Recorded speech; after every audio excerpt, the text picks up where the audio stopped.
What's going on, y'all? Welcome back to the Blazin Takes podcast. We are back here after week 3 of the NFL season. Now we were gone last week. You know, we was on this honeymoon.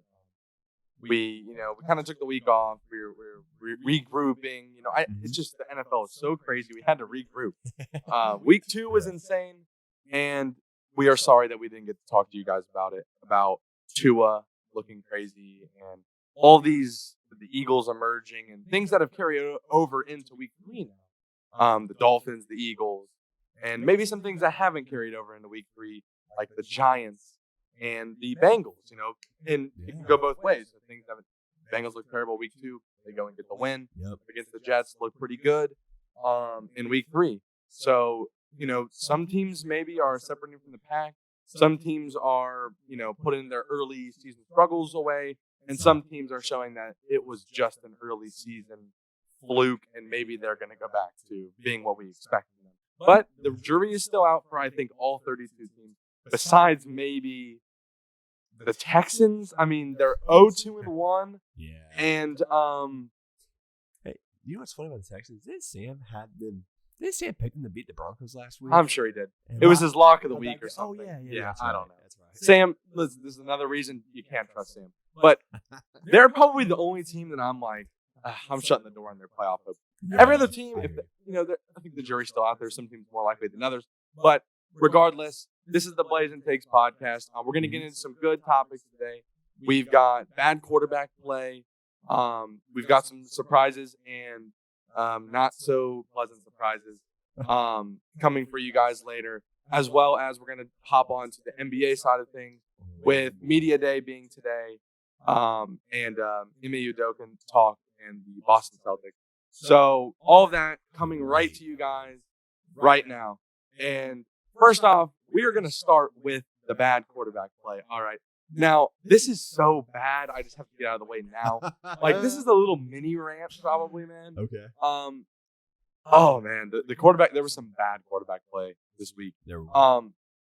Now, before we get all negative, I'm going to let my co-host Nick, he's going to shine the light on some quarterbacks who actually were good this week.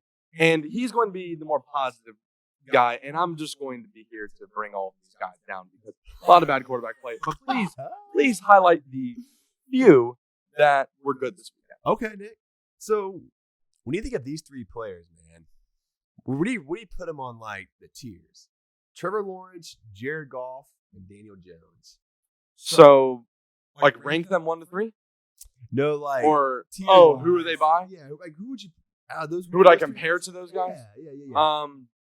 Well, let's see. Trevor Lawrence, I'm gonna compare to like Kyler Murray level. I think. Okay. That's a good comparison. I think he's right along there with them. Okay. I think Kyler had a chance to jump that, but I haven't been impressed with his place apart. More on that later. Yeah. And Daniel Jones, I'm gonna put in the range of like an Andy Dalton. Better version of Andy Dalton. Wow. Or maybe around that Jameis Winston level, honestly. Oh, okay. Or like a Carson Wentz level. Okay. I got to put him, as much as I love Carson Wentz, I have to also be realistic here. I believe Carson Wentz still has potential, but obviously that's dwindling by the day, by the hour, by the minute. And Daniel Jones, you know, I think that's a good comparison for right now. They all both have plenty of struggles. Yeah. And then who's the third one? We got Jared Goff. I'm going to compare him to around.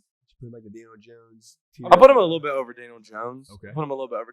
I think he's more reliable. He's probably like at this point in his career, like Matt Ryan level. Okay. That's maybe I don't know, maybe around there. Slightly a better Mitch Trubisky. Okay. Yeah, I don't know, probably around there. Okay. So the point of me asking you that is they're not elite quarterbacks. Of course not. You know? Trevor Lawrence could, but he has the most potential. Yes, for sure. All right, man. Well, what would you say of those 3 quarterbacks I feel like had the best performances of week 3? If I told you going to week 3, I was like, Nick, I think Trevor Lawrence is going to outplay Justin Herbert. What would I told you that Jared Goff potentially should have, beaten the Vikings? Yeah. And Minnesota. In Minnesota. Yeah. And Daniel Jones winning on Monday Night Football against the Dallas Cowboys. I know without Dak.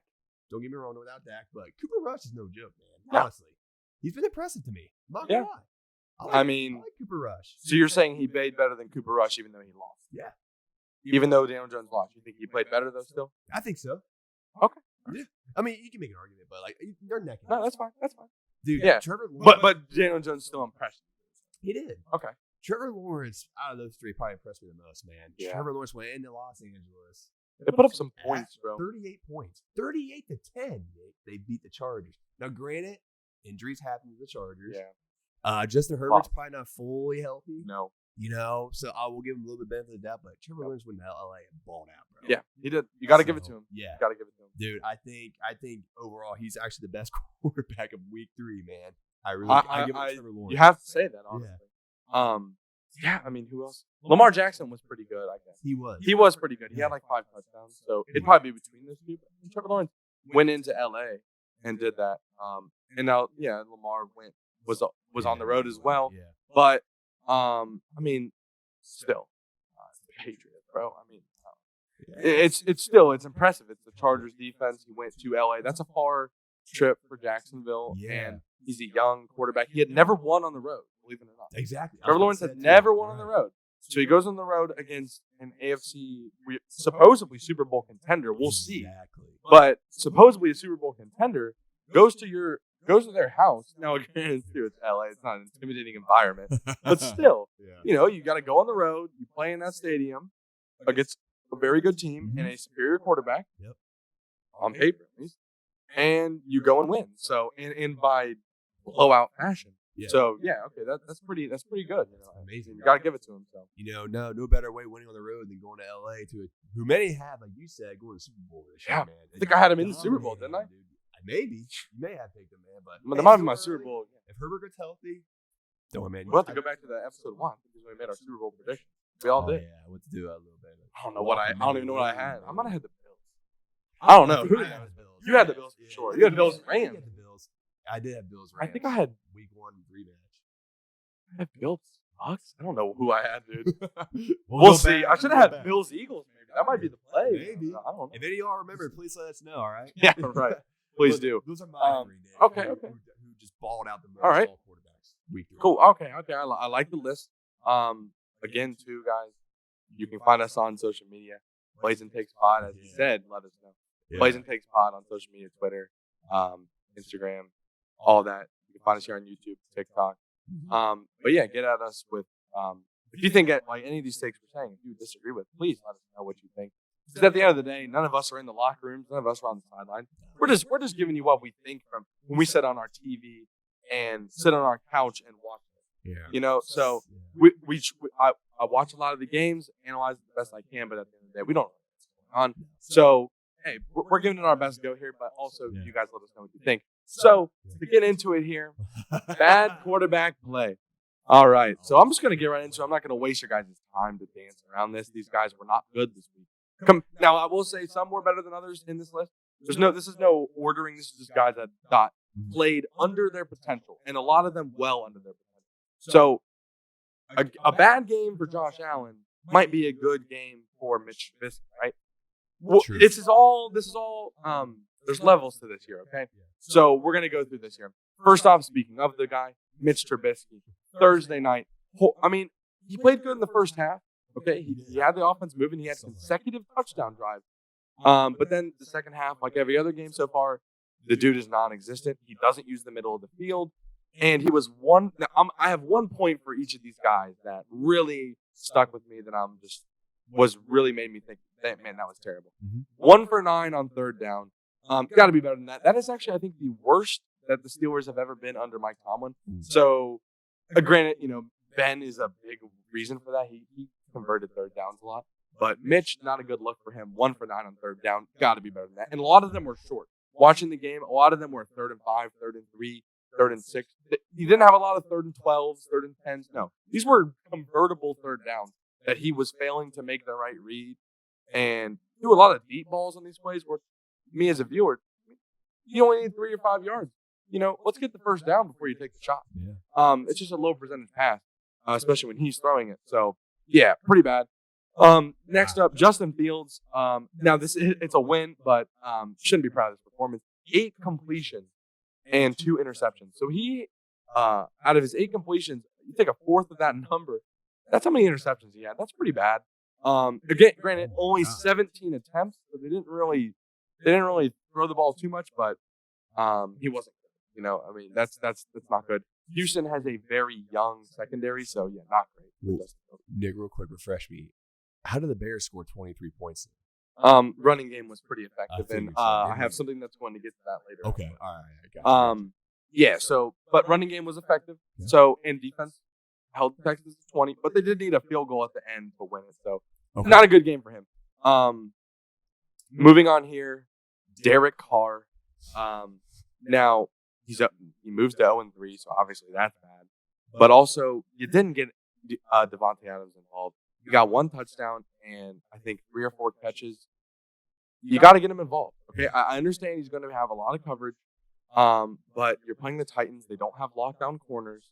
They don't really have a great secondary in general. Kevin Byard's out there, but you got to get Adams involved. If anything else, just to open more up for Darren Waller and other guys, but you got to get him involved. Next, we're going to Patrick Mahomes here. Couldn't get touchdowns. So 17 points for the Chiefs. Yeah. That's pretty bad. The Colts defense is nothing spectacular. Nope. Shaquille Leonard wasn't even playing their best defensive player, arguably. Couldn't get touchdowns. He relied on a backup kicker too much. Took a lot of field goals or field goal attempts. Some missed ones. Yeah, the kicker was bad. But you should know that when you have a backup kicker, that's not Harrison Butker. You got to be better against a team that isn't great. So, Mahomes, bad game. Josh Allen, you doubled the time of possession of the Miami Dolphins, and you put up 17 points on offense. That's it. Yeah, you threw for 400 yards, and you had a good game in terms of other guys, but you're Josh Allen. The Bills in general, they convert in the red zone. That has been their calling card. Yeah. When they get down in the red zone, they convert, and they did not do that. And he had that turnover on downs to try to win the game. They were down by 3, or wasn't the final score? They were down by 21-19. Yeah, so they were down by 4. Okay. Yeah, they were down by 4. Yeah, they were down by 4. Fourth and goal at like the 1 yard line. Okay. And then they got the safety. The dude punted it in that guy's butt, and then they got 2 points right there. So you're lucky he even got those 2 points. You really only scored 7. That's what I said, 17 offensive points because those 2 I'm not counting for him, obviously. So yeah, bad. Mac Jones went out with an injury. We hope he's all right. Of course, I think he's going to miss a couple weeks. But turnovers. He was driving in the red zone through a terrible pick to Marlon Humphrey. That's usually not what you expect out of Mac Jones. You expect him to take care of the ball. Yeah. Make the easy throws. Matriculate the ball down the field, and just not put you in bad situations. Well, he did this week. Bad pick at the end. And they could have won that game, so I'm putting that on him. That's uncharacteristic of him. That's under his potential. Yeah. Carson Wentz, man, I hate to say it, but I mean, it's not all on him. The offensive line was bad, but he got sacked 9 times. There was no offense generated. I think even if you got to take dink and dunks, you got to get the ball out. You can't take that many sacks. So terrible game by him. Justin Herbert, he played hurt. I understand, but if you're not. I mean, dude, he obviously was hurt. I think, honestly, I hate to say it, but I think they would have had a better chance going to the backup. I mean, he didn't look Chase Daniel. Look right, man. I mean, dude, yeah, he didn't look right. Don't play if you're not going to give your team a chance to win. He didn't look right and didn't play right, but hopefully he'll be okay and be better next week. Yeah. Russell Wilson, unable to convert third downs. Yeah. Needed a safety from Jimmy Garoppolo. Running out of the back of the end zone like Daniel Orlovsky style to win the game. So the Minnesota Vikings. The Vikings. That was the Vikings, wasn't it? I was about to say. Yeah. Oh yeah, it was Jared Allen was chasing him down. Yep.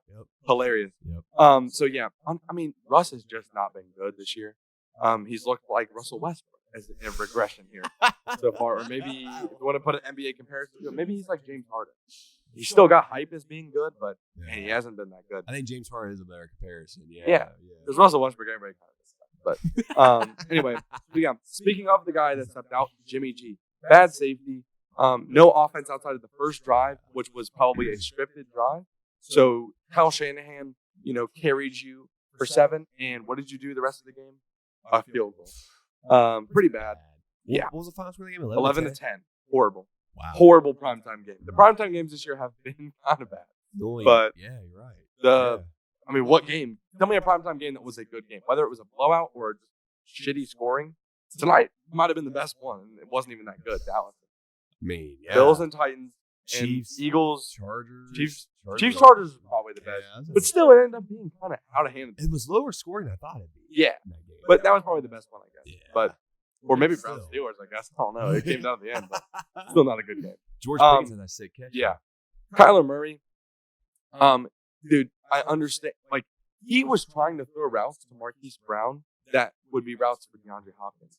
Like, he was airing the ball and, like, trying to go for the big play. I felt like every time he was trying to go for the big play, he needs to learn how to take what the defense is giving him. There was I saw it was a 2nd and 8. And the defense was playing off a lot. And one of his receivers, I believe it might have been Marquise Brown, was just on a little curl route. He was open. He decided not to throw it and scramble around and do what he does and run around, and he ended up getting incomplete. And I know it wouldn't have got a first down. It wouldn't have got a big play, but, they're giving you all that yards. Take the yards, get a 3rd and 2, 3rd and 3. Put yourself in a better situation. Now you're in 3rd and – it might have even been 2nd and 10. It was at least 2nd and 8. Now you're in 3rd and long. Put yourself in a lot harder position. And the Rams have Aaron Donald. Like, you gotta get on 3rd and short so that Aaron Donald isn't such a force when you can pass rush like that. Yeah. So he didn't do that, so it wasn't good. Aaron Rodgers, he still played okay. He had a pick, a couple touchdowns, but he had plenty of chances to close out the game. He just didn't do it. And I know the Bucs defense is okay, but that was a very they could have ran away with that game. Yeah. And he didn't really impress me. He didn't play to his standards there. And then Tom Brady also, he did have the lack of wide receivers, but the delay of game penalty at the end for the 2-point conversion is inexcusable for Tom Brady. Absolutely. And they had plenty of chances, plenty of drives to win that game. Similar, I'm knocking Brady and Rodgers similar ways here.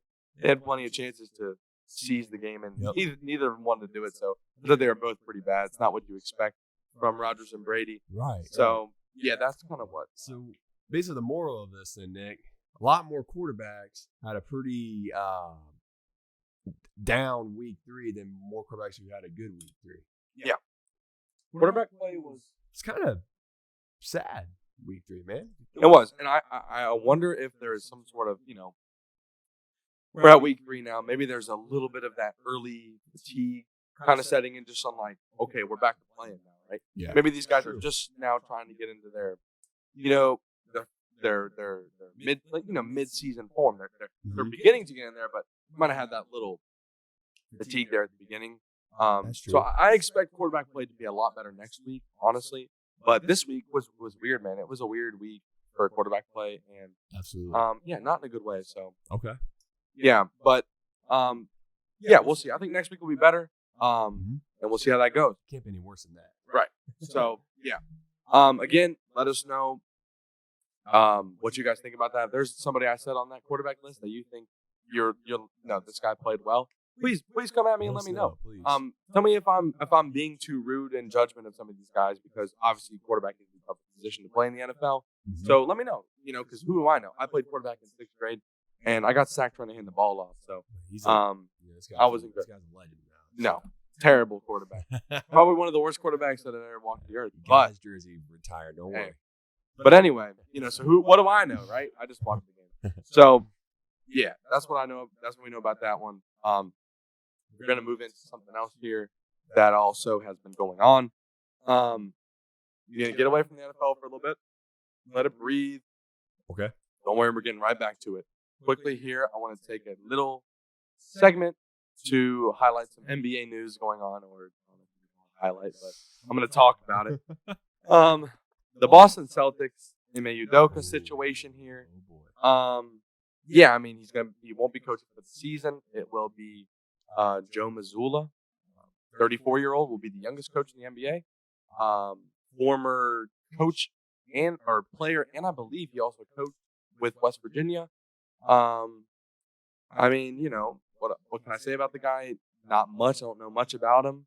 I am a Celtics fan, but I gotta admit I don't know that much about him. I know that he had a domestic violence case when he was at West Virginia at the age of 21. He's had no such cases since, but it is kind of something to look at because they get a coach for some kind of immoral action, and they put in another coach, and people are like, well, this guy also had an immoral action. But the difference is this was 13 years ago. The guy was 21. Yeah. He spoke on it. I heard him at Media Day today. He kind of he mentions that it's something that helped him become the man that he is today, and something that everybody makes a mistake. He was able to learn from his mistakes. And he seems like a changed man. I hope he is, because obviously that's a big issue, and I hope that he's all good there. And I hope that he does well, obviously, because I am a fan of the team. I want to see him succeed. But I mean, got a hell of a team to do it with. I just hope. There was a rumor. This is probably 100% optimism, but there was a rumor that he was a big part with the Celtics' defensive success. He played a big role in that, is a report. Now, I'm assuming they're just optimistic Celtics fans, but I did hear that, so maybe the defense won't take that step back because everybody thought Udoka was the mastermind there. We'll see. Okay. So I'm gonna go into a little timeline here of how the Boston Celtics offseason has gone, because it has been a roller coaster, to say the least. Yeah. So, June 16th, 2022, the Warriors win Game 6 of the NBA Finals. The Celtics lose the NBA Finals. Okay, so that happens. They come off the loss. This starts the offseason here. 12 days later, June 28th. Now, this is significant for what is foreshadowing, but Will Hardy, the top assistant for the Celtics, is hired to be the head coach of the Utah Jazz. Oh, I forgot about that. So he's the head coach of the Utah Jazz. Shoot. So he gets hired from the Celtics, Utah Jazz. All right, July 9th. Now, that was a little bit of a hit, but we, as Celtics fans, honestly, we did kind of assume that he was going to be getting a head coaching job somewhere. Ends up being the Jazz. So still, Celtics fans' morale's, coming off the finals loss, still feeling good because we got a hell of a team, and free agency's coming up, seeing what we're going to do.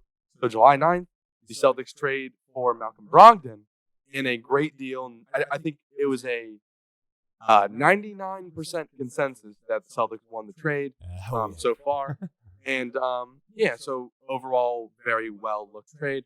Celtics fans feeling good about that. Yep. 2 days later, the Celtics signed Danilo Gallinari. Yeah. Another solid player to come off the bench, role player, veteran guy. Morale, I think at this point, peaked as Celtics Nation. The morale after Gallinari, and this is July 11th. The next event that I have is September 2nd. So that month and a half, the morale around Boston in the Celtics is pretty sky high.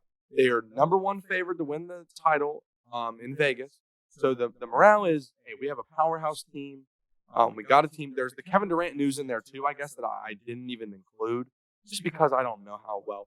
But because nothing really ever happened there, right? Yeah. But what that was in between this and did cause some problems, although I think a lot of it was blown out in social media. I don't know how much problems it really caused within Celtics Nation. But the morale was up and down there, I guess. But still, pretty high when they signed Gallinari. And then September 2nd, Gallinari is diagnosed with a torn ACL, likely out for the entire season. Big blow. But I still would say the morale was, okay, we lost Gallinari, but, how many minutes was he really going to play in the playoffs? Probably not a lot. He's not a great defender. So, the morale is, okay, we did lose him, but at the end of the day, probably not the biggest loss in the world. It sucks. It's a luxury to have him, but we didn't have him last year, and they were just fine. It'll be okay.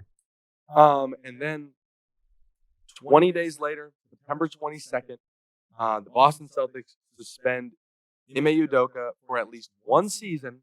They're still mulling the decision on whether he will be able to come back after that season. They just said one season. They're doing an investigation.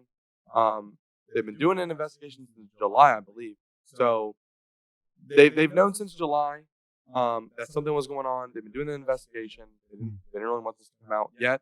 They plan on announcing it. I would assume still that same time frame because Media Day started this week. I don't think they would, have him be out there talking if they knew this. Yeah. Obviously, so they're planning on doing it anyway, I'm sure. So he's won one season. Joe Mazzulla was then announced that he will be the interim head coach. And then one day later after that, it is announced that Robert Williams undergoes surgery and will be out for 8 to 12 weeks, which would put him at a time frame of maybe Thanksgiving to Christmas range when he can come back. Yeah. So, you're talking about the first month and a half of the season, possibly. Not the biggest blow in the world because, it's early. Again, you know how the regular season in the NBA goes. Right. If you have them for the playoffs and you're in a good enough position, that's all that matters. If you get a top 3 seed, usually you're good with that. Yeah. Obviously, you'd rather play some teams in the play-in 1 or 2 seed for the Celtics, but so not the biggest blow, but still pretty big blow. And the morale is just very uncertain around what I can tell from the Celtics right now. Being a fan. I'm just mostly just shocked rather than mad, I guess. I was mad at first just because, Ime, he preaches, holding people accountable, being a solid guy. And, he just seemed like a guy that wouldn't do something like this, that would be more focused on his job in basketball, rather than, having relationships with every woman in the freaking organization. Let me just say, the rumors are crazy out there.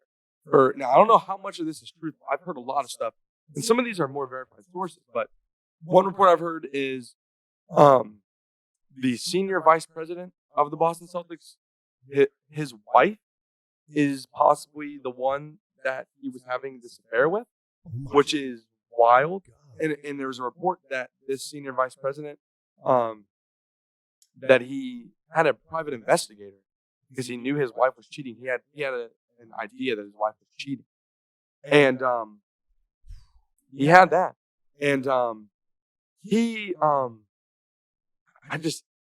sorry for the audio audience here for not watching YouTube. I just looked like I'm at a loss of words here. There's also a rumor that possibly there's pregnancy involved. Oh. Like what? I'm sorry, guys. I'm at a loss for words again. If you're listening, I'm sorry. If you're watching this right now, you can see on my face right now I'm just at a loss for words. So there could be a pregnancy involved. Also, the what is it? There's in question on how much of this is consensual. Like, there were some rumors out there that it's somewhat consensual, but like, some things were done by Ime that were not consensual with said person. Like, it's crazy, dude. I think that's why they're trying to do their investigation. If they think some of this is true, they'll be fired. If it's just a consensual, 100% consensual relationship, they probably will let them come back after a year. But if this is anything like, I don't know, even if a pregnancy is involved, I don't think if it was consensual, sure. But like, there's that. There's those rumors. There's also a rumor that he also had an affair with his travel agent, who would also book flights for his wife and like him, and like set stuff up, and like she was a part of his wife that just moved to Boston, bro. Like, wild stuff, man. Wild stuff. His wife, if you don't know, you probably do, but it's famous actress Nia Long, like the girl from Friday and Boys in the Hood. Yeah, that's his wife. Like, she's an icon. That's like, Ime. That's his wife. Ime's wife or fiance. I don't know if they were married yet, but yeah. And he cheated on her with at least one, possibly 2 females. Could be a pregnancy involved. Could be his boss's wife. I mean, dude, it's insane, man. It's a crazy story and shocking if any of it is actually true. And I don't know if you saw. Sorry, I don't mean to just keep rambling on, but no, I'm in the shock. Matt Barnes video.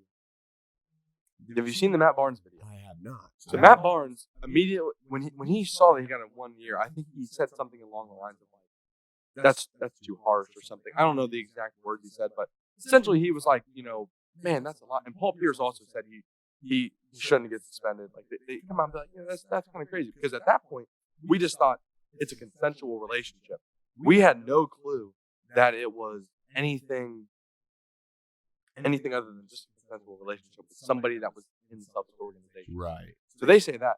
Matt Barnes goes on his phone the next day, makes a video, basically saying that he is sorry for his comments and that he can't tell everybody what has happened. But like, I mean, dude, he made it sound like it was bad. The way he was talking, he was like, if it gets leaked, it gets leaked. I'm not going to be the one to leak it. But he's like, listen, I'm sorry about my comments yesterday. It's more. There's more to it. Basically, he basically said there's more to it than it's just a consensual relationship. You got tipped off somehow. So wild stuff, which makes me think I don't think you will ever see him be a head coach in the NBA anymore. I'll be shocked if he is, if any of this is true. It just, I don't know. Maybe down the line, some team will take a flyer on him, but to the extent of it, if it has anything to do with any kind of rape or non-consensual, that'll be shut down. He won't be doing anything for coaching wise. That is, but it's all up in the air. We don't know yet. We don't know what happened, but if true, that is why. Wow. We literally, this is an episode, man. This is why you guys gotta watch on YouTube. Wow. If you're listening, you guys gotta watch on YouTube. This face, because Nick here, you didn't know any of that, did you, bro? I mean, not that much detail. No, you didn't. Like, what did you think prior to sitting down here today? What did you think was the extent of it? My initial thought was that he had an affair with multiple women in the Celtics organization. Okay. And I didn't think, from what I've been hearing, I didn't go much detail as you, man. Just like, I just Googled it real quick and just like read articles and stuff. But like what I've been hearing is that a lot of the bullshit he's been getting into with the women in the organization has not been consensual. So I'm thinking this man's done, dude. Okay, so you were thinking, yeah.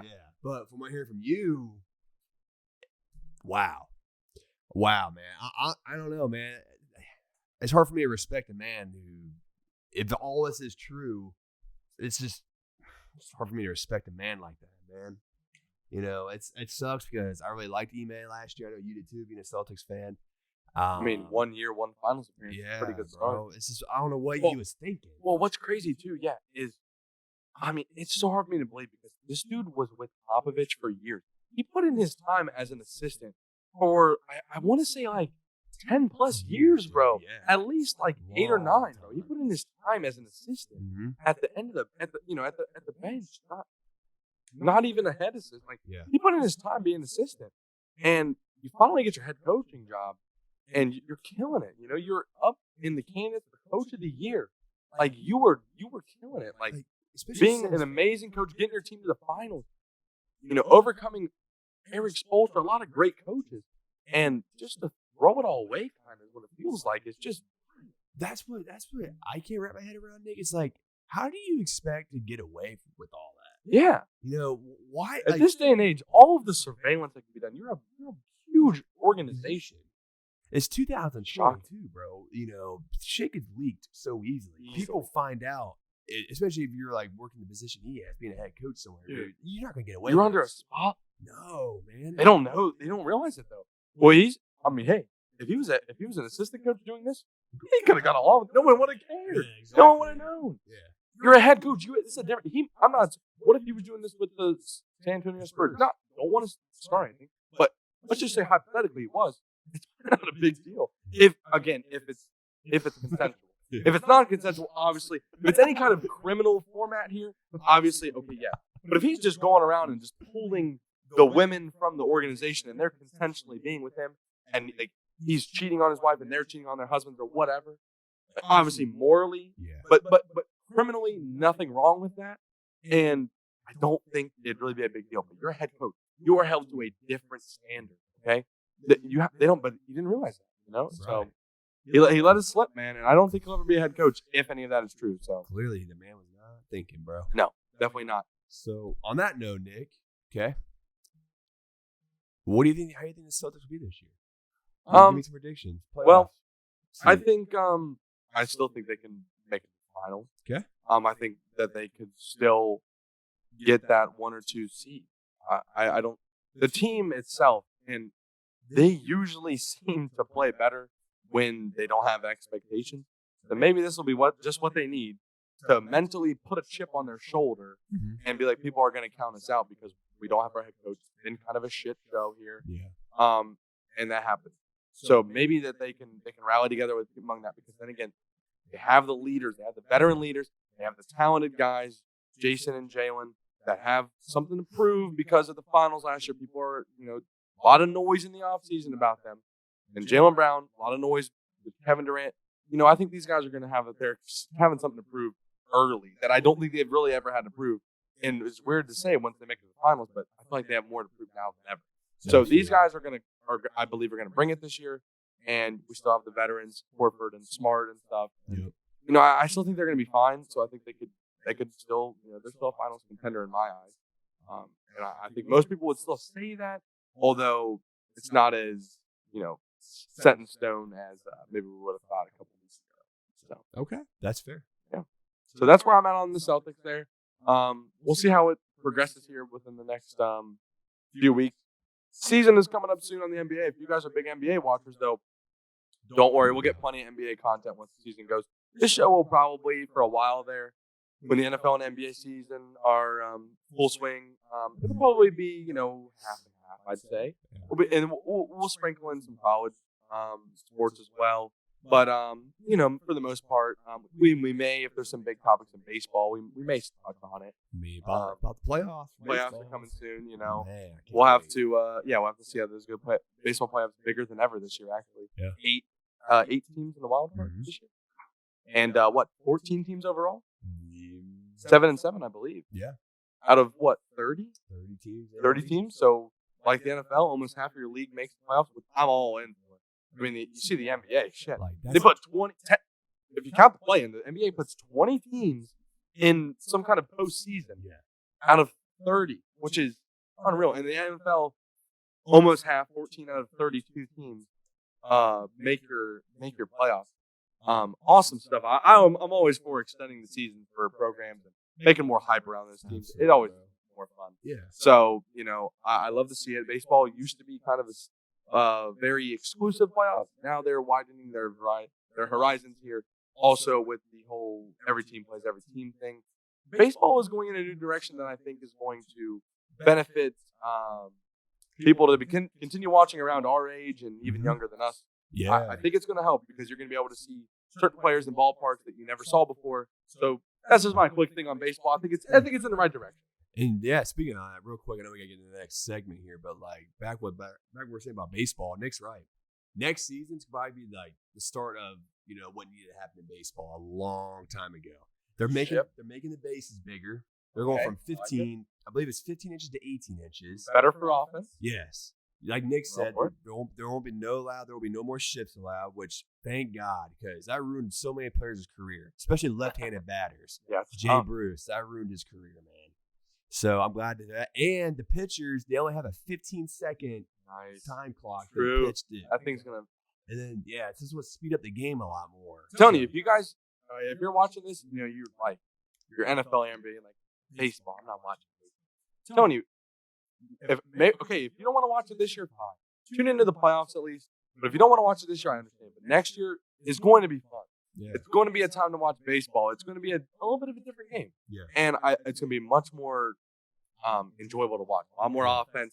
You're not going to see. It's more fast paced. Yeah, more fast paced. Get into it. They're thinking the games. Usually, baseball games are around 3 hours long. They're thinking a game next season, starting next season, would be about 2.5 hours long. Perfect. Which that's like an NBA game. It really is. Yeah. All right. And I know young people love NBA, which I do too. I love the NBA.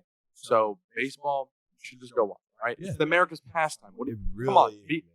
It's our pastime. Go watch the sport. All right. Go to a game. Baseball game is the most relaxing. Go to a game. Watch the sport. Yeah. All right. That's our little rant on why you should watch baseball. Absolutely. If you don't watch it, I'm not even a huge baseball. I'm not even a huge baseball fan. I only really started getting into it a few years ago, and I'm saying you guys should watch it. So. Absolutely. Yeah. Anyway, we're gonna move on to the most popular sport, though. We will say the NFL. Yeah. I'm gonna let you go first here. We got a quick little segment here to end you guys out. Again, we appreciate you guys. If you guys are still listening, we really appreciate you guys staying with us this long. We tried to make it, but we don't like to bore you guys too much. We like to get in here and make our points, get some Blazin takes for you guys, right? And then send you on our way though. But we're gonna be continuing to do episodes weekly. So yeah, keep tuning in and again, get involved. Give us some takes and we'll put you on here. Yep. Anyway, so this is a weekly segment. We have our pleasantly surprised players and unpleasantly surprised players. Nick, go ahead, start it off here. Who pleasantly surprised you this past week? Ooh, there's a few, Nick. You could say, like I said, Trevor Lawrence pleasantly surprised me. Devontae Smith is up there, but my number Very one good. player is Cordarrelle Patterson. Ooh, man. he did play good. You know, man, that guy has been quietly balling out this year. for the Yeah, Falcons. he had his most rushing yards Yeah. this past week. So And yeah, He is number 2 right now in the NFL rushing yards. Number 1 is Nick Chubb. Okay, Shout out to so Sam he's right there. Wildman. Yeah, he's Yeah. number 2, man. So I gotta give it to my boy Cordarrelle Patterson, man. You know, ex-Viking. I have he has a soft spot in my heart. I wish we would have kept him, but you know, it is what it is. yeah, But you know, I'm happy for the guy. he played good. Yeah. Yeah, okay. Yeah. All right. Who's yours? So pleasantly surprised. I'm also going with the running back. And this guy is the reason that the Bears won the game. Like I alluded to earlier, I foreshadowed to this moment. Khalil Herbert played amazing, dude. Let me give you the stats. 20 carries for 157 yards and 2 touchdowns. Yeah. Yeah, dude ran, and this is after David Montgomery got hurt early in the game. He came in to relieve him and balled out, dude. I think he had like 30 fantasy points, and yeah, 2 touchdowns. And they only scored 23 points, so pretty much single-handedly carried their organization right there. That makes sense. why they got And 23 points. yeah, exactly. That's what I said. Yeah, so that's that, and then 3 field goals there to be the 9 points. So Justin Fields manufactured nothing. So Wow. Khalil Herbert, dude, hell of a game. I hope he continues it and keeps it going. Cool. But yeah, Good for he was. him. I was pleasantly surprised by him. Good for him. So, not surprised, or I'm sorry, not surprised. Unpleasantly, somebody you thought would play better, who did not play very good in your eyes. I'm just Without cutting doing the chase, man. I could name off a few, but Alvin Kamara, man. Not only in week 3, but all year so far, he's been unpleasantly, you know, he's just been. I know he was. I don't think he played week 2. He didn't play week 2, so he's only played So 2 games. He only played 2 games, but the 2 games he played, man, he is not. He hasn't been productive, man. He hasn't, Mm-hmm. Many people draft in the first round in fantasy. Yep. He's been a huge letdown. You know, I hope he can turn it around and, you know, bounce back. But man, he's my unpleasant surprise, man. Okay. Yeah, that's who I had too. I'm not even gonna lie to you. We didn't plan that, but yeah, I picked Kamara. I also had him in the fantasy league, man. Yeah, it's rough. Oh, it's bad, man. It's rough. I mean, there's also some other candidates. Joe Mixon was bad. That's what I put too. Up there. Aaron Jones was bad. I put Justin him up there, Jefferson was bad. Yeah. Jeez. I hate to say sorry, Vikings, but Justin Jefferson was bad. Yeah. No drops, luckily. Just Yeah, he just didn't get a chance. yeah. You know, I mean, look at stat wise. We're talking about a lot of times when we do this surprise and unpleasantly surprised. Yeah. It's more of like we look at fantasy numbers here, like who, you know, like okay, you know, who really exceeded what they were projecting. Yeah. Like that's kind of how we base some of this off of here. So more of like a fantasy thing. Like some of them, you know, maybe they made some good blocks and they still, you know, helped the team win. Okay, sure. We're talking about stat wise here. Who really surprised you with that? Who didn't? But most of the times they correlate to when you have better stats, you play better, obviously. So Right. you know. So yeah, that's I mean that's who I got there. Yeah, again, a very interesting week in the week 3. Mm-hmm. With some really good games and some really bad performances. So we're gonna look forward to week 4 and some good games. And yeah, we're gonna hit you guys next week with recaps of week 4. We'll have more fresh topics for you guys. Maybe something else will happen in sports, something in NBA maybe will happen. Yeah. Who knows? But we will have it covered for you. And if there's something that we are not covering, you guys would like to know. If you guys want us to get into more fantasy talk or anything along those lines, I'm open to it. Absolutely. And Me too. you know, we can talk about that too. If you guys want maybe some help with lineup options, that we can give you guys our opinions. Send us like Julio Jones or Kenny Galladay this week. I'll tell you, don't start Kenny Galladay. So 0 catches for 0 yards tonight. 3 Man targets. was crying. Dropped a wide open pass at the sticks on a huge 3rd and 14. Hey. So yeah, get out of the Not media. Daniel Stop Jones' crying when fault. you're not going to catch the ball. Not Yeah, Daniel Jones' so- fault. Sorry, you know, Kenny Galladay had to catch his raise right there. Oh, also, we would be on a different note here. We would be reminiscent if we didn't mention. We hope Myles Garrett will be okay. Right. He got in a car accident today. I believe it was a single vehicle car accident. His Yep. Porsche, feel bad for that thing. It is total. He is okay though. He's believed to have no life-threatening injuries. If he hasn't been released from the hospital yet, he's supposed to be going home tonight. And it's almost 1 a.m. where we're at here. So I would assume he's out. at the hospital. Hopefully he's good. Hopefully he doesn't miss much football. Right. Because, as much as I don't like to see him when the Steelers are playing, I want him out there. You want every team healthy. Absolutely. So we really hope that he's okay. And, Sam's a little nervous, but. Yeah, I hope he's good. Yeah. Hope he doesn't have any setbacks and he's able to come back out there and start balling again. Yeah. So, absolutely. but tune in, guys. Usually we do an episode Monday nights, Tuesday nights, or Wednesday nights. It's always one of those 3 nights. So tune in. We're gonna do this weekly thing every week. We'll get an episode for you guys out. Usually the 3 episodes, segments. yeah, and usually you guys will see them no later than Thursday. So keep an eye. Right. And then if things progress and you guys like it more, we can find ways to do more episodes and stuff. So but interact with us on Twitter, Instagram. You can comment under here, and I'm gonna be making some content, trying to get you guys some prompts to send us in some questions. So that'll be coming soon. Stay on the lookout for that. And if you guys are listening, you can find us on YouTube. You can watch the podcast. The best way to see us is on YouTube. But if you are listening, we also appreciate you too. But you don't get to see some of the reactions that we have made tonight with some of the crazy stuff. I'm still in shock. Yeah, crazy stuff going on in sports. But it's a great time to be here, being a sports fan. Yep. And have a good time watching some of the games this weekend, and we will get to y'all next week. Take care, y'all. Peace.